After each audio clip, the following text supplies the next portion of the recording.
sex. So you can there you go, offer, Uncle that's Bill. S-E-X, no, just kidding. But, yeah, you can offer your insights, as you deem acceptable to us, your expertise. Because we're But not sure we remember. mostly today, we'll tell you the truth though, and, mostly today we're gonna talk about, Class, right? No. Well, no, that's what she was saying. You're representing the Yeah, I male. know, but I didn't We usually realize have this more was all men for here. women. Yeah. Oh, no, No, there's no. men in it too. Oh, there Oh, is. Yeah, definitely. usually John. Be John's brave, we here. won't hurt you. So there's usually more than one, and you used to have Tom, and hopefully they'll be back. yeah, one they'll of be these days. back, he hadn't been well for a while, but Yeah. he's on the mend. But mostly today, we're gonna talk about promises, because we're gonna talk about Exodus 20, verse 14. You shall not commit adultery. It's the 7th commandment, or the 6th, depending on how you count. So adultery is not a very pleasant subject, is it? It's not easy to talk about, especially in public and mixed company, but we're gonna try. But first I have to tell you my joke of the week. This is my new thing, so we'll start with a smile. So a woman walks into Walgreens and she marches straight up to the pharmacist and she says, I need to buy some cyanide and I need to buy it now. Now you know what cyanide is, right? So the pharmacist says to her, well, I'm sorry, madam, but that's a very dangerous drug. It's a deadly poison. I can't sell you that. So the woman goes into her purse and she takes out her phone and she scrolls to a photograph of her husband naked in bed with the pharmacist's wife, who is also naked. So now the pharmacist looks at the photo and says, well, now, madam, you didn't tell me you had a prescription. That's a good one. See? Adultery makes you do funny things, right? It That can is make cute. you crazy. The thing And- to learn in church. Yep. Bible study. That's right. Now, it's important for us to keep in mind as we go through today that the 7th commandment is not just about sexual morality. It's mostly about marriage, but it's also about sex too. Thou shalt not have sex with a married woman or an engaged woman. Do you want me to stop for a minute? No, Keep I'm going. good. Yeah. No. Or an unengaged woman, or a prostitute, or a harlot. And that's a lot of shall nots, and that's all right there. And we've hardly even started, because this commandment is directed to both men and women. And the penalty for violating this commandment is the same for both. If you're found guilty of violating the 7th, you're to be executed, killed. Yes, adultery was seen as, you were killed by stoning, actually, exactly. It was seen as a violation of the purity of the family. And the family was seen as a pillar of society. And it's interesting because the ancients had very few problems with polygamy, right? Being married to more than one woman at the same time. Polygamy was allowed. Look at the patriarchs, right? Abraham had Sarah and his concubine, Hagar. And Abraham's grandson, Jacob, had 2 wives, Leah and Rachel, but he also had 2 concubines, Bilhah and Zilpah. But Jacob had nothing on Solomon. Solomon had over 1,000 wives, but it didn't work out well for him at all. But it's important. Monogamy is never mentioned in the Bible, but polygamy is. And so is adultery. The Bible is full of adultery. And a man or a woman could be guilty of adultery. And it sounds very modern because it takes 2 to tango, right? Simple math. But this is Torah. This is the Bible, so nothing simple about it. So listen to this. The man who committed adultery offended the husband of his partner in crime, while the woman offended her own husband. So look who we're leaving out, the other guy's wife, right? Never mentioned. Also, because adultery in Scripture is treated as both a public wrong and an offense against God, a husband has no legal power to pardon his faithful, cheating, no good wife, right? Or that other low down, no good bum with whom she is cheating with him on. So this is almost impossible to solve privately. And just look where the law is placed. It's right smack dab in the middle of murder and theft. Because adultery really is both. It's a kind of murder and a kind of theft.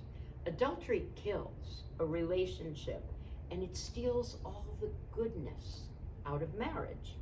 So what is marriage in the Torah? Well, it's more than just an arrangement between two people. And we kind of feel the same way today, right? Don't you think marriage is more than that? Do you think marriage is more like a covenant? We go to church to get married. It's a holy covenant that the couple makes with one another and with God. And Martin Buber, he's a Lutheran, very wise, prolific commentator, said, God is found in relationships. We don't do it alone. And this commandment in the 7th infers that God's presence is diminished by infidelity. And that sounds very reasonable to me. Now, did you know that a typesetting error by London's royal printers resulted in an edition of the beloved King James Version, which became known as the Wicked Bible? And this is absolutely true. In 1631, an edition of the Bible was published, but it had an error in it.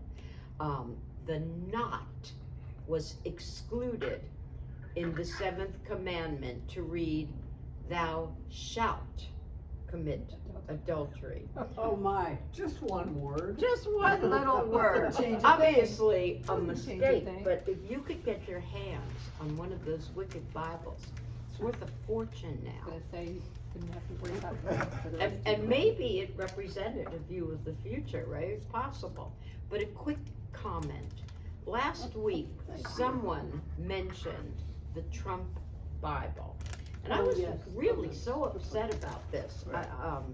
I don't believe people should be writing their own version of the Bible, right? But Thomas Jefferson did. Yes, He just took all the miracles out and all the pretend stuff, because he was a deist. He believed God made the world and then walked away. We're fine. But oh, thank you, I'm good. But I wanted to know if there is a Trump Bible. What the heck did Trump change? Well, the answer is, I went home and looked this up. I was very concerned. Trump didn't change anything. It is the King James Version, and it's not called the Trump Bible. I searched everywhere. It's called the Lee Greenwood Bible. And Lee Greenwood published it himself with, obviously, publishing help, because he added the Declaration of Independence and the Constitution and the lyrics to his song, Oh. God Bless the USA. Now, our history, American history, is filled with, loaded with biblical references. The Liberty Bell has a scripture reading from Leviticus right under it, and the Gettysburg Address. Oh my God, Lincoln took that right out of Torah, and lots more. But Lord have mercy, no Trump Bible. And I still have not met or found a Christian nationalist. But I did find a lot of criticism of the Bible by Obama. I was very surprised. He is not a fan of the Bible. I didn't know that. But now let's get back. And if you want to And it's interesting, some of the clips I saw, the video clips, when he was younger, and he had regular hair, remember, he didn't have, I was so surprised with all the gray, you know, he, If he's not a fan of the Bible, does that mean he's not a fan of Christianity? I don't think he's a fan of Christianity. No. I think he made a comment about those of us who are Christians being, Bible holding, gun holding, something. That we cling to our Bibles and our guns. I have a stun gun that we bought, Michael and I bought when we were going to drive across country, because all my cousins and uncles who are NYPD said, don't you dare try to bring a loaded firearm across the country. You could be arrested, different states. So we bought a stun gun. Neither one of us ever took it out of the box. It's sitting right there. I should learn how to use it. But in any way, do you think that the seventh commandment about adultery makes sense in today's world? Who cares about adultery, right? This is personal. Or is it? Many say that the seventh commandment intersects with sociology and anthropology and contract law and, of course, biblical law. But do you think that this commandment is just about the consensual sex between a married woman and someone who is not her husband? Or do you think this is not only a private no-no, but it's also a legal no-no because you're breaking a contract and a covenant, which is a contract with God? Now, back in the day, a man actually contracted for his wife. He negotiated with the woman's father, so she was seen as his exclusive property. Not exactly ownership of the woman. It's more like a non-compete clause in a contract, right? And as a practical matter, the law ensured that the woman's children belonged to the husband, which then was a good thing, sort of, because it ensured that the children would inherit his estate. They were the rightful inheritors. And this is still part of modern good Jewish idea. law.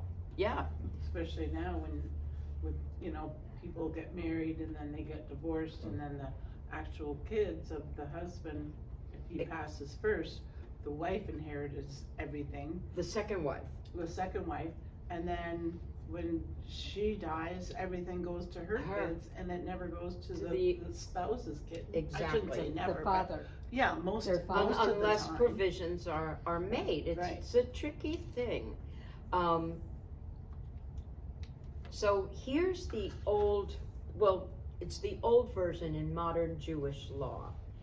Neither a man or a woman should have any promiscuous relations outside of the marriage. That sounds very modern, very reasonable, but it's also very ancient. Both the ancients and us modern folk today see adultery as a social concern because it impacts the family, right? And the family is still, we're holding on, the foundation of society. Now, would you agree that today, any consensual sex outside of a marriage is a personal decision, and it's not subject to society's opinions, or it's just your decision? You're talking about two single people No, out there? married people, Oh. anybody, it's up to you, what you do. Or do you think what you do in the privacy of your bedroom is your business, nobody else's business, right? And we've heard this a lot, right? We've heard people say, well, we have an open marriage, and our kids know it, and it's all right with them. Not all right with them. But that's not all right with the Jewish view of marriage, or the Christian view, or even the Muslim view of marriage. Religious professionals in these faith traditions, like the rabbis, say sexual intimacy is both ordinary and holy. And marriage is not just a societal legal agreement. It's not just a piece of paper. And we've heard that before, right? We don't need to get married, It's just a marriage, piece of just a piece of paper. We can live together without the paper. So, what should you say when you hear someone say that? Well, could you say, marriage is more than just a piece of paper. It's a covenant between the couple and God. And the same thing is true of the sexual act. It's not just a physical thing, it's a spiritual thing. Sex is like prayer, or it's like Torah study. So I shouldn't go that far, right? But wouldn't that be a good advertisement? You can imagine how big a Torah class we'd have. Come to Torah. It's just like now. I can see the sign out I there. know. Come to Torah. It's just like sex. Or on 41. Yeah, I get better. people to stop. People stop They it. have wrecks in front of the church. We But- might not have enough chairs. That's right. We'll have to get a bigger church. When someone breaks the seventh, there's secular problems too, along with spiritual problems.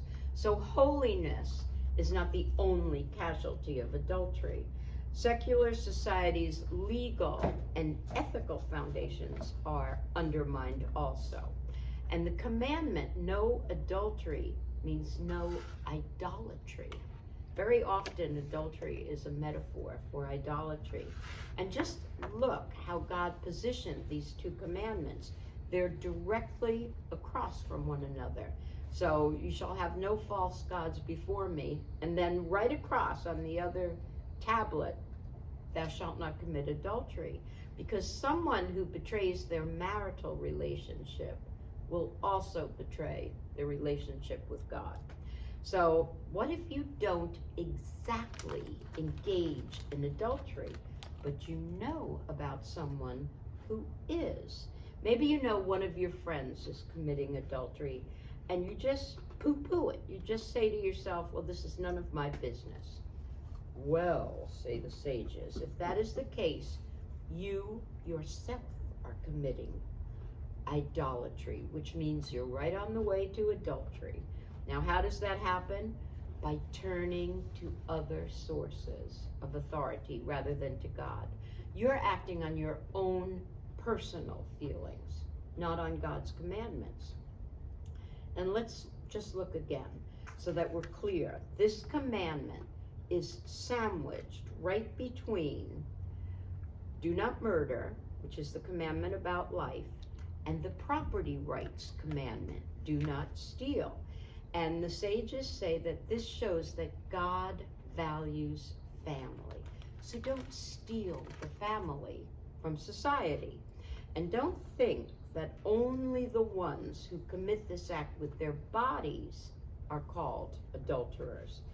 Any violation of the sanctity of marriage, whether by dishonesty or abuse or disinterest, this person shall also be called an adulterer. So helping someone commit adultery by maybe giving them a key to your house or to your apartment when you're not home so that the couple could meet there in secret, you're guilty too. And looking the other way by swearing, oh, the adulterer wasn't with me, he wasn't committing adultery, we were out together or something. If you supply a false alibi, you're guilty too. You're condoning and giving permission for it to happen. Exactly. So Torah teaches, be a friend, be a deacon, because friends and deacons who know about their friends breaking the seventh have a responsibility to remind them of their vows. But how many of us do that? We may think it, but do we actually do it? Don't we usually say, I'm just going to mind my own business? And oh my goodness gracious. And remember, it doesn't have to be just about the physical act, because adultery is not just about sex. Anything that keeps you away from your spouse or keeps you from showing your spouse that you love them and respect them, that's what marriage demands. That can be considered adultery. So you can commit adultery with your job. You're a workaholic, right? You hear that all the time. Oh, he's married to his job. Or it can be your leisure activities. Oh, she spends all her time on the pickleball court. or on the golf course or whatever. And sorry, but I have to bring this up. It's so disturbing to me. But also breaking the seventh is exhibited by viewing pornography, cyber sex. I just learned about this. I mean, look it up. It's very disturbing too. Because the people counting on you need to know about it. It's covered under the seventh, so don't do it. And I really like this next observation by a rabbi. So a couple receives a thank you note after their wedding, and it reads like this: I loved the wedding. Please invite me to the marriage. Love, God. Ooh, that's a good one. Don't you wish we could send that to all Yeah. newlyweds? Oh, boy. My daughter, I mean, they went insane planning the wedding, and then what did they do? Fought the whole time, afterwards. But then they got it together. Marriage is beautiful and it's sacred, and that's what the seventh is. It's really more. Can you say that one again? Yes, I loved the wedding. Please invite me to the marriage. Love, God. Ooh, I like that. Yes. Can you write that down? I'm gonna write that one down. God says the best things. He really does. Now, we should notice that the commandment is concerned with violations of marriage. So it's not about fornication, and that's good, because who wants to spend this whole hour talking about fornication? But my Old Testament professor, Dr. John Collins, he made it very clear to us seminarians that the seventh is not against sex, at least not all sex. Polygamy is permitted, and the seventh is not exactly an equal opportunity commandment. A man or a woman could be guilty of adultery, but also true, the guilty man offended against the husband of his partner in sin, while the woman offended against her own husband. The other guy's wife is not part of the equation. And which one do they stone? They The woman. That's exactly right. And the What's wrong Bible, with that picture? yes, I mean, what's wrong? Exactly. And it's all over the Bible, adultery. So it must have been rampant back in the day, right? Or there wouldn't be so many admonitions against it. And remember Abimelech? We talked a lot about him. And that was one of the kings. He's sort of a mystery. That when Abraham and Sarah are traveling Lech Lecha to the land that God tells them to go to, and they pass through the territory, Abraham says, "Oh, take my sister." He gives his wife as his sister. Well, Abimelech was absolutely shocked when he heard the truth that he may have broken the seventh commandment. And Joseph, remember Joseph ends up in prison because Mrs. Potiphar tries to have her way with him. And a lot of wisdom literature warns about adultery. And we even find adultery in the Proverbs. And of course, David and Bathsheba, oh my goodness. And that adultery leads straight to coveting. Oh, I wish you were mine. And they both lead straight to murder. David kills Bathsheba's husband. So Torah's pretty strict about this, but it's important to note that the sanctity of life always, or almost always, takes precedence over any of the commandments. For example, what if a married woman is confronted by a rapist?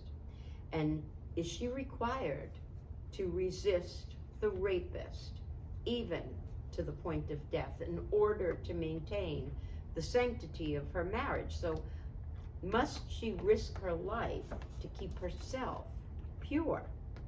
Well, Torah says no, no, no. She does not have to fight to her death to stay rape-free. In fact, Torah actually forbids that. Torah says she must do everything and anything to stay alive. And this is very modern. It's how we counsel rape victims, men and women today. Survive, because your life is precious. So preserve it and survive no matter what. that wasn't always the case. And in some cases, it still isn't the case. You'll hear rape testimony in court. You'll hear rapists say, well, she just lay there the whole time. She didn't even try to resist. So I just figured she didn't mind. And juries hear that, and sometimes they'll consider that a defense, which is absolutely horrific, right? But how difficult to talk about this now in the 21st century. But the sages have been talking about it for ages, and they taught about it. And what did Jesus teach about this? Well, Jesus says, you have heard it said, do not commit adultery. But, and there it is again, Jesus' big but, right?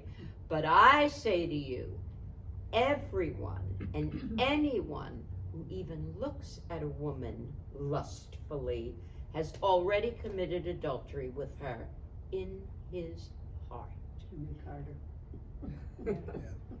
Jesus said this in the famous Sermon on the Mount, right? But do you remember the famous reiteration of this in 1976 by Jimmy Carter, who was the Democratic presidential candidate? And he admitted to having lusted after women in his heart. Now that's bad, right? But even worse, do you remember where we read about this? In Playboy magazine. That's where it was.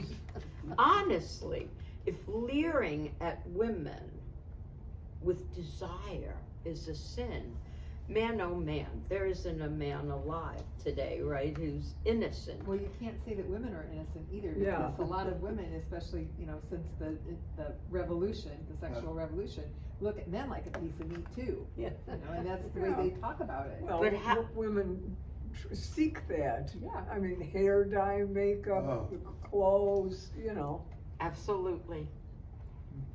But here's some good news about this, especially for you men. There is a very clear distinction between deed and thought in the Torah.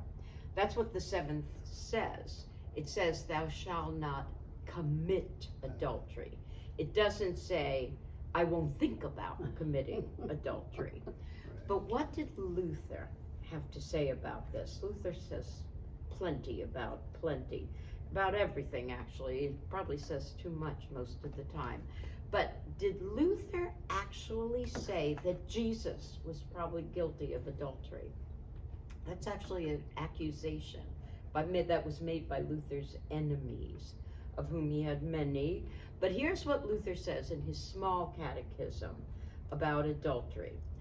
He always starts out by saying, was ist das? What is this commandment? This commandment is we should fear and love God, and that we should lead a sexually pure and decent life in everything we say and do. And try teaching that to my 14-year-old confirmation class, and the eyes roll, right? And then he goes on to say, and husbands and wives should love and honor each other. So every kid sitting there, their parents are on a second marriage, but it's lovely. But Luther says even more about it in the large catechism, but the intent is the same. The heart and the lips and the whole body should be chaste and pure. But not everyone agrees with Luther about this. And some scholars say of all of the commandments, the 7th has been the most mistranslated and misinterpreted of all of them. But people say that about each one of them. Some scholars say that the 7th actually has very little to say about sex. And a better translation of the 7th commandment would be, you shall not break into a marriage relationship with the intention of breaking up the marriage relationship. And I like that, right? I can do that. Yeah, I like that. But I'm not crazy about this. Extramarital sex by a married man is not a crime per se. I don't even know what that means. Yeah, no, this is some scholars say. that there is a distinction between men and women, duh, right? But the distinction made here stems from the economic aspects of ancient Israelite marriage. So the wife was the husband's possession. So adultery was constituted as a violation of her husband's exclusive rights to her. And so it was also political, money and politics and sex, roots of all evil, right?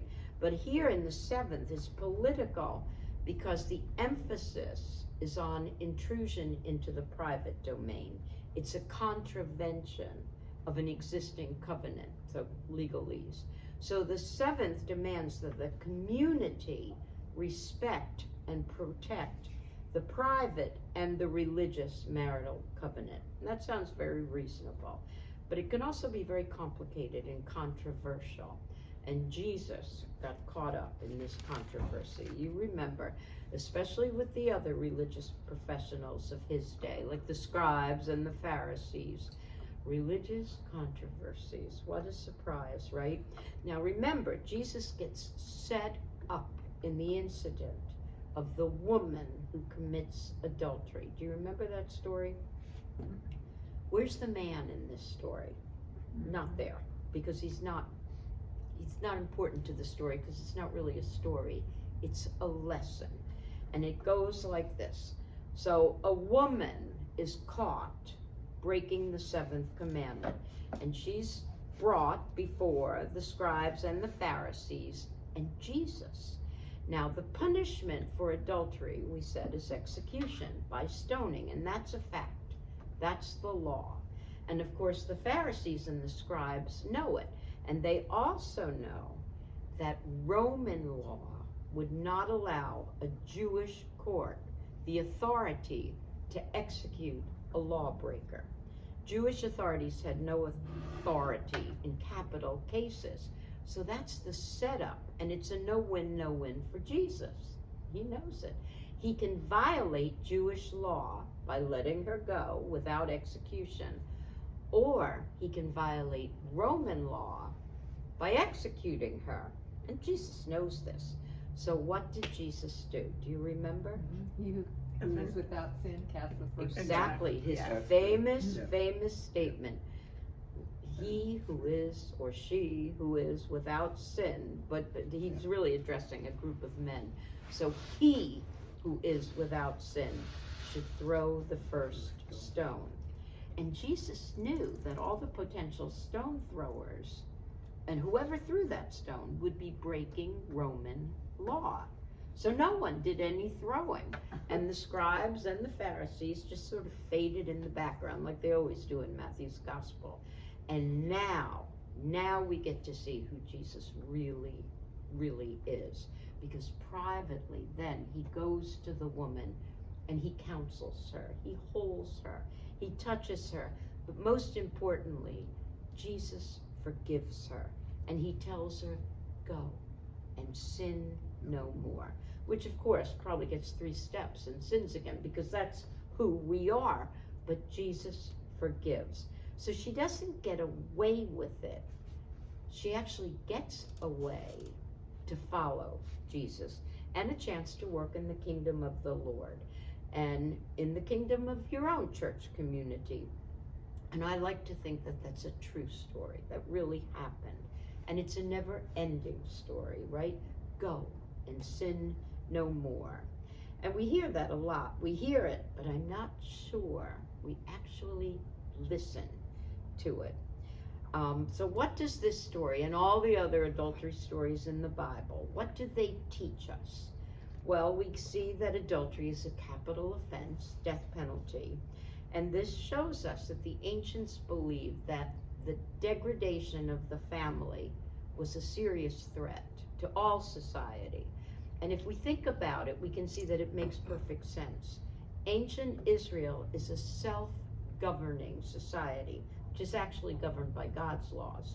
And ancient Israel depended on the family to train the children to exercise self-restraint. They didn't turn their children over to the temple or over to the palace. They taught their children themselves with the Torah. So this was a society of families following God's rules, not government laws. And this is also important. Israel's neighbors lived in a very different kind of society, different in a lot of ways, but especially different about their views on sex. Now remember, Israel's neighbors were pagans. They believed in a lot of gods, the god of sun and the god of the moon. And sexual activities were actually an integral part of worship. And we'll see that as we get through into Leviticus. And this was true all over the ancient Near East. If you want to feel really uncomfortable, read Leviticus 18. There's a whole list. Look, he's writing it down. It's unbelievable. It is a whole list of sexual practices that were very common in Canaan, but actually totally prohibited in the Promised Land, which of course was the same place, right? Canaan and the Promised Land, but very different rules. And Torah makes it clear that these are God's rules. This is not about you. It's not about what makes you happy or what gives you pleasure. It's not about your satisfaction. This is Torah, so this is about God and us, and about how we want the kingdom on earth to be, as it is in heaven, right? So serving others and being good stewards of the kingdom, especially good stewards of our children and our spouses. That's what this commandment is about. So we can see that a self-governing society requires self-control and self-restraint. And a good starting place to get that is in a marriage. And especially with the children of your marriage, who benefit from and are nurtured in a good marriage. And that makes so much sense. And it's hard to believe that there are so many modern objections to the seventh commandment. And you hear all the time. And it doesn't necessarily mean just young people, but you hear, hey, this is my life. And what I do in my home or in my bedroom is my business. Well, say the sages and the scriptures, and you, when you hear this, your job is to say, that's just not true. So just listen to this line from Job. The adulterer says, I'll wait for twilight, so no eye shall see me sin, keeping it a secret. Now, a believer could never say that.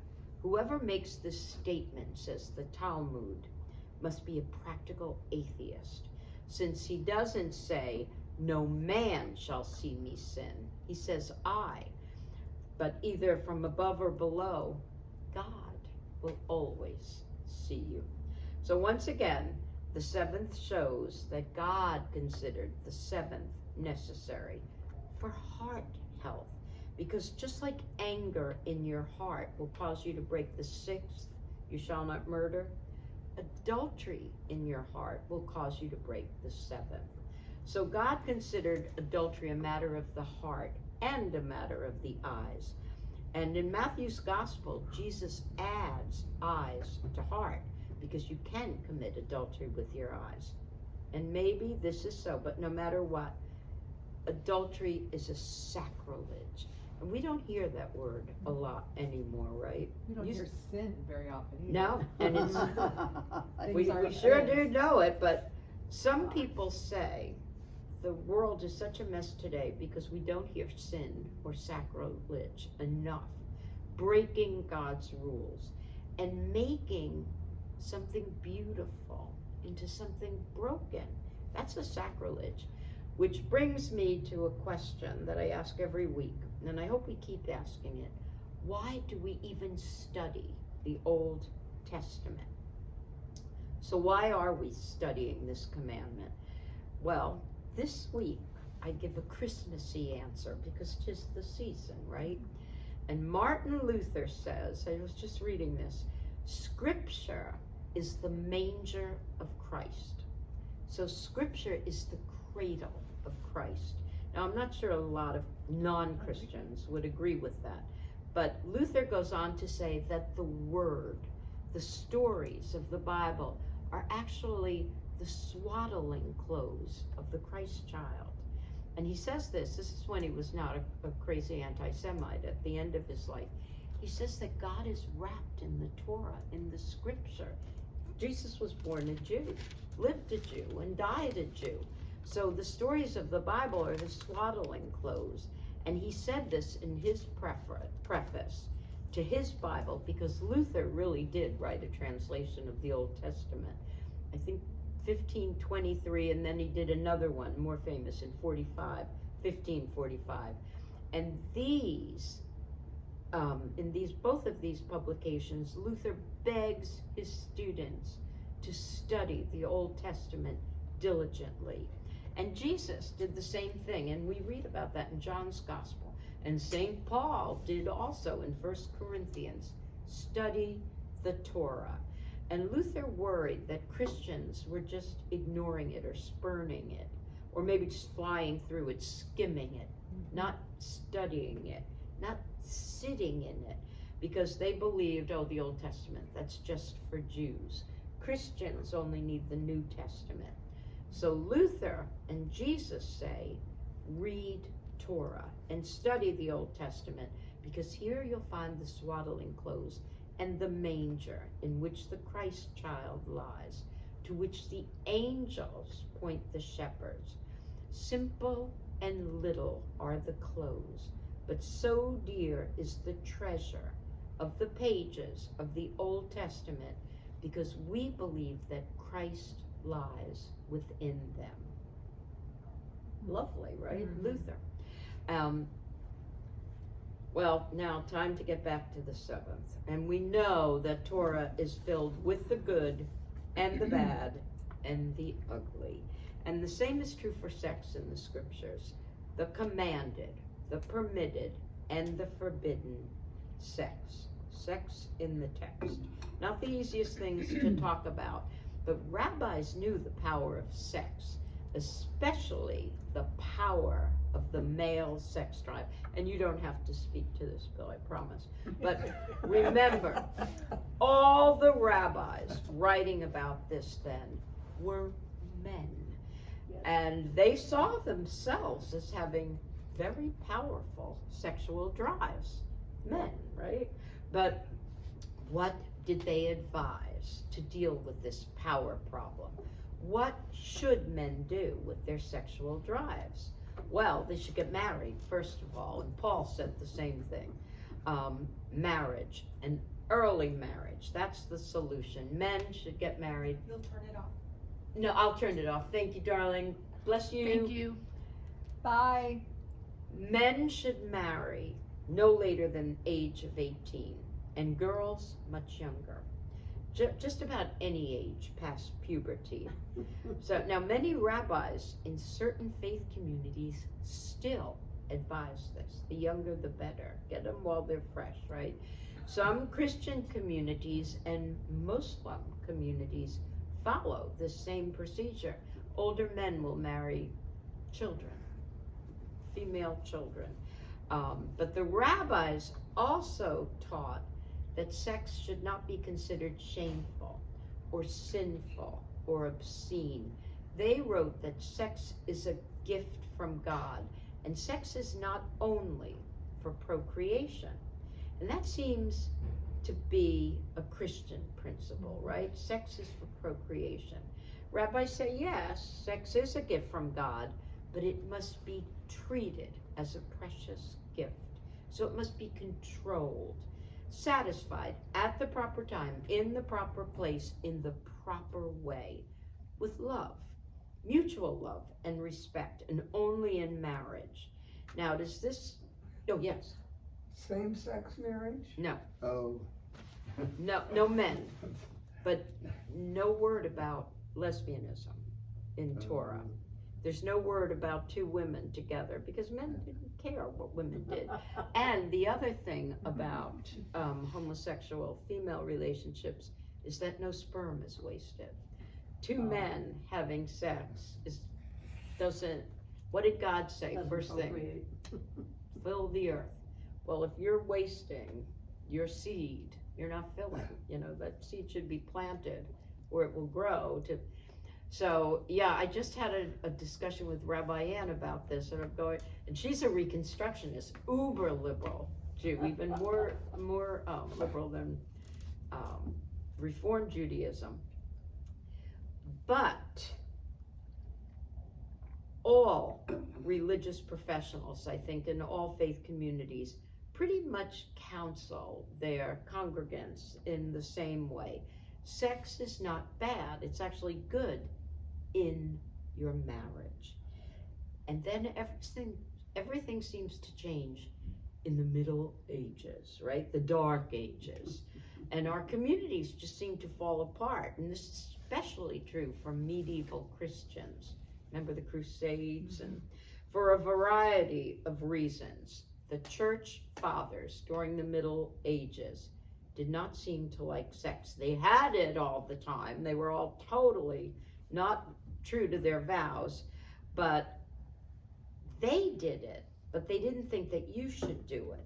So seriously, all throughout the Middle Ages, we find all sorts of various laws and interpretations of laws and proclamations in the Catholic Church that tried to restrict the sexual act, even within a marriage. Imagine a priest telling you that today. For example, this was a new Christian law during the Middle Ages. No sex on Sundays. Now, have you ever heard that? Not ever. It won't be proper. Sunday is the Lord's Day.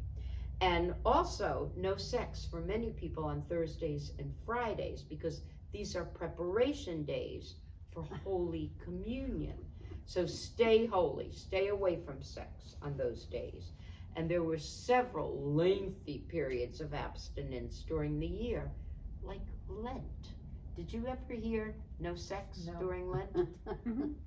That's 47 to 62 days. Yes. No sex. And before Christmas, but sorry, the new law says no sex during Advent. That's at least 35 Well, they days. cut off. You're not kidding. How You did they ever know. get pregnant? That's, well, then there's the Feast of the Pentecost. That's 40 to 60 days. Does anybody even know when the Feast of the Pentecost is, right? So it's amazing that there are any Christians at all born, right? People Were they tied to the church? They were The tied to the religious- church, I mean, but they break the rules. People were breaking the rules. That's why there were that's Christians why being Luther born. came along too. So eventually, the church fathers had to soften the rules, but just a bit. You could have sex, but only on days when conception is possible. Oh, okay. Conceive. But don't even think about enjoying the process, because sex is for reproduction, not pleasure. Not for pleasure. So they try to replace sexual desire with spirituality. So virtues like celibacy and virginity were exalted as the highest forms of life.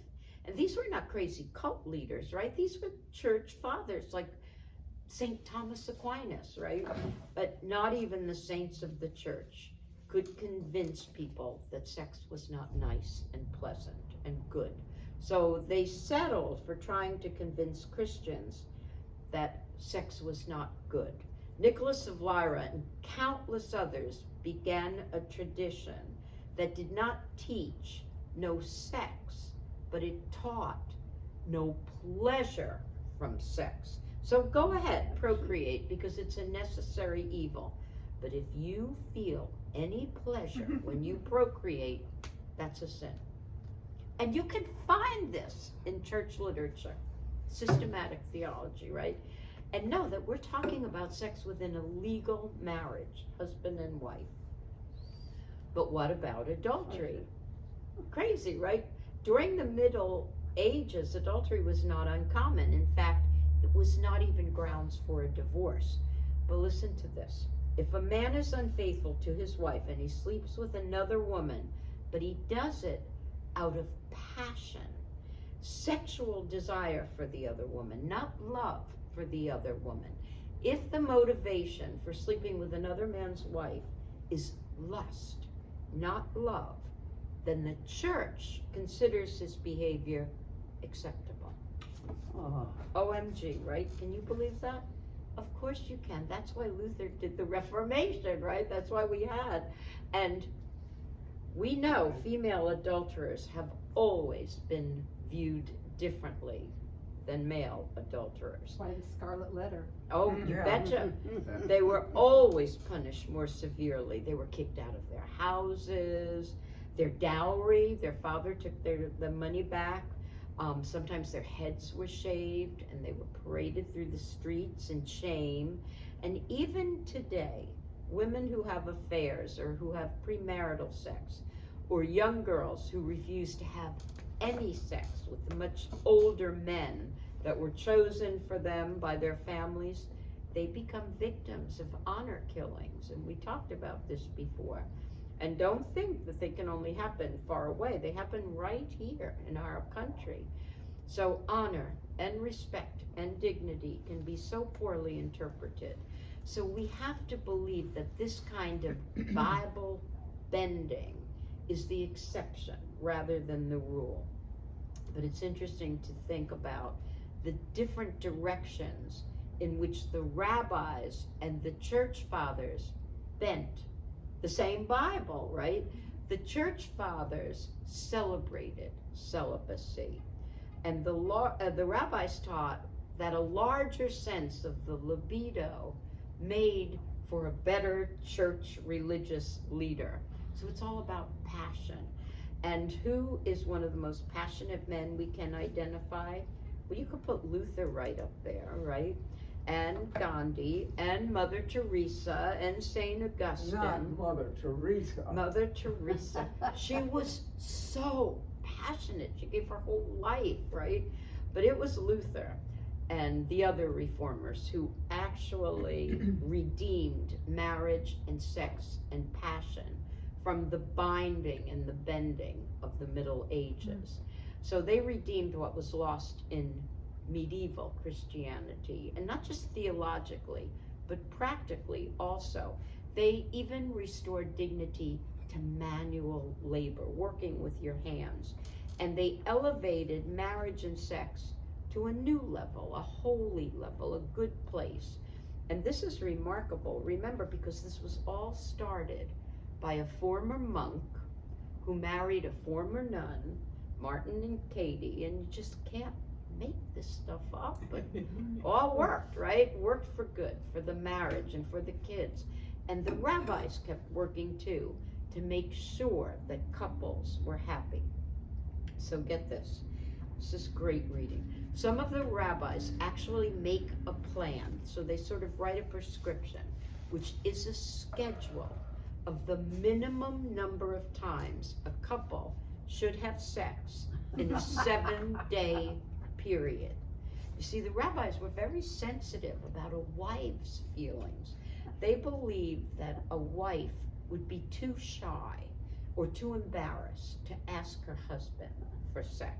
So they sort of made this rule book for husbands, and the book was kind of titled, When I Must Have Sex with My Wife. I'm serious. And this whole thing is based upon the occupation of the husband, what he does for a living. So let's say you're a self-employed man, and you have some money, a man of means, or you're a retired man, and you are required, if that's the case, to have sex once a day, every day, with your wife.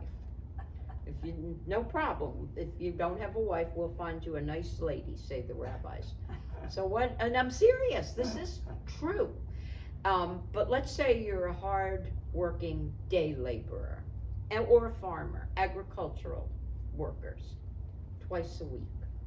But camel drivers, every 30 days. So aren't you glad we didn't marry camel drivers? But even worse, sailors, Navy wives can only expect to have sex every 6 months. Because they're out on a ship for 6 months. The rabbis, it's a book, it's a real book, and you can look it up. Written in what era?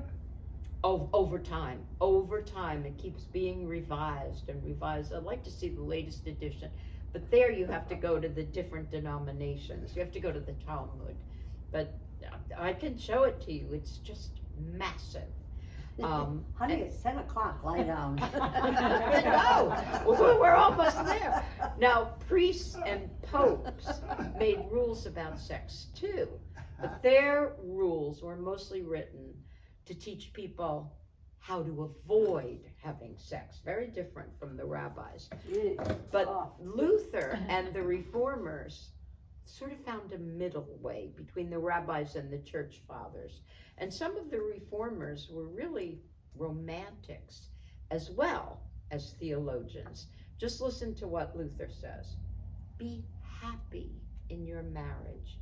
Kiss and then re-kiss your wife. Let her love and be loved. So marriage mattered to the reformers, even if they insisted it wasn't a sacrament. We don't believe that marriage is a sacrament. Catholics do, but and they didn't agree with celibacy for priests and nuns. They believed in the love God created when he created man and woman. And when we think about it, the whole Bible is just a history of love. The love between a faithful God and the all too infrequently unfaithful people, right? And God never stops loving us. And that's the real love story of the Bible. And that should be the real story of our lives, right? Living the good life, loving God and loving neighbors. So what a way to end this. So Christmas blessings, and I hope I'll see you on Saturday. You're coming Yes, to my we house. are, Oh, I'm yes. so looking forward Can we to it. bring anything? No, just you. Just you. Want everybody coming in at 2? Anytime. You could come early. Anytime. And then, if you're having guests, bring them. Oh, no, it's just Bonnie and me. Wonderful. So- Bonnie's not a guest. No, She's family. Yep, She's she's family. family, So my sister. now when you hear thou shalt not commit adultery, did you ever imagine the way that commandment morphed through the ages? We don't really think about it much. It's not a big deal, right? It's not a big deal. It's a personal decision. It's not up to my pastor. And it's my decision what I want to do with, we think about that as it's a woman's body or if it's a man's body. But it really isn't. Don't we But belong it's to such the a matter of trust. I mean, Trust. when there's adultery, the trust is broken and it's so hard to There you go. regain that. So it is a big deal. I mean, that's, Total believer in Yeah. that. And And it's so marriage. interesting. I had such a good marriage, and sometimes we talk about it, mostly not, but we just assumed. We never really discussed it. I was so young, when my mother thought I was never going to get married. She was 15 when I was born, and I was like 21 when I got engaged. It's like, Mom, I have friends that are much older, we'll be all right. But we had the same moral system. It would never occur to lie or cheat or, that's just the way we were raised.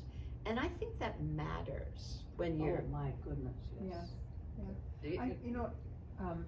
I don't think I ever worried about Denny being unfaithful to me, and I don't think he ever worried about me being unfaithful to him, because it was just, Trust. it was just trust, it wasn't a habit. Exactly, And I- exactly, that's And I had a mine. couple of friends who would say, If you can't trust them, you don't wanna be Yeah, with it's Yeah. not a Trust. good marriage. yeah, Love and trust. and they would say, Uh-huh. well, why do you let him go do this with so-and-so, or whatever, I mean, it was a female friend, and I'd say, So what? why wouldn't he?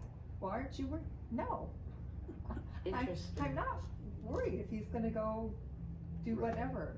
I mean, it wasn't like, we did a lot of stuff together, but Right. if we had a friend, and they were always mutual friends, if we had a friend who needed him to do something, I wasn't worried about if he was gonna go over to her house and fix Exactly. something or do whatever, that didn't That's true. concern me at all, I was not concerned about that, and I wouldn't have wanted to be in a marriage where I felt like I had to worry about it. No, no. You're right, that's very true. But No, I can remember, you worried about being a good wife, and boy, that doesn't mean you didn't argue with your husband.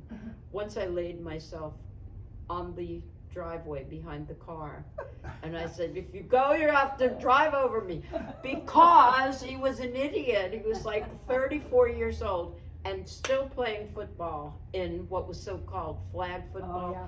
where these grown men were literally hurting each other on a regular. They're all retired college football players, idiots. So we said, we all made a bet, not gonna do this anymore. So I said, you'll have to Jesus, Donna, get out of the driveway. It's humiliating. Did he go? That's fine. No, Michael he wasn't a fighter. You're such an idiot. You just go in the house, But he didn't go, and that was a start, Think about this, Michael. Bad knees, bad back, bad. That's why they got married, to have us, to teach them. And But- vice versa. I mean, Sorry? And vice versa. Yeah. I mean, in Oh, as a couple, you're better together than you Yeah, are. two halves make a whole. Yes. yes. He was good at some stuff and I was good at other stuff, and Mm-hmm. together we had pretty much everything covered. Yeah. Yeah, we were blessed. We were definitely blessed. Now, are you a widow? Or? No, I've been married 29 years. Same woman, but we've got all the faith and the trust in each other because she's a very religious lady. And she's spending all her time, she's got Bible studies up there, and so she didn't wanna come with me. So I Oh. just came down to see what my niece and Oh. my sister and they're all Well, coming. you will take our love back to her, for Yeah. sure. Oh, yeah, we talk every minute. What is her name so I can put her on my prayer list? Linda. Linda, nice. Oh, if you ever met her, she never stops, but she's very, she's won more people to the Lord than anybody I've ever How known. wonderful. That's Yeah. awesome. Uncle Bill's down for a month though, and then my Yeah. mom comes next week, so, It'll be the family. Yeah. yeah, That'll be, Oh, that'll be nice. wonderful. that'll be nice. to Nice, see her nice. again. And then you're we gonna get- bring Mom, right? Oh, yes, oh, Oh, yeah. yeah, Wonderful. it was only, what, a year and 2 months between her and I. Ah. Oh, good, we won't be talking about sex next But there time. was, but there was 8 of our kids, and like what you were saying, now I had 3 sisters, then me, and then her mom, and then had 3 brothers at the end. Wow. But in our household, we were raised Anglican, Mhm. that was what it was in Canada, Anglican, here it's Yes. what? Episcopalian. The Episcopalian. Episcopalian. So the thing was, those girls, but what you were saying about getting married, my grandmother got married when she was 13 and she had, 14 kids? Oh, And boy. her husband died when she lived to be 96 and never remarried. She raised those kids. Wow. Wow. So like I say, back then there was so many rules, what you call it, rules and regulations. Right, right. But that, yeah.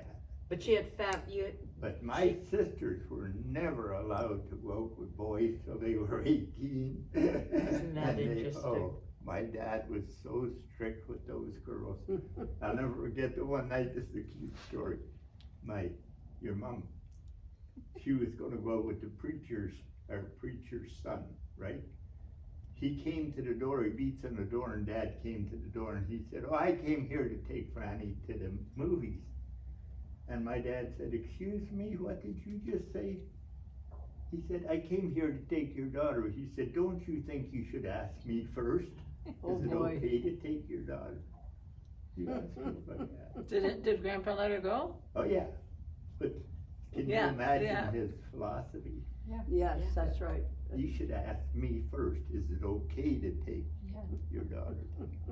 I don't think But that'd they- work nowadays. I don't No, think I don't so. think so. I don't know, we have some friends whose daughter is, well, I guess she's 24 now, but he was really strict with who came to the door.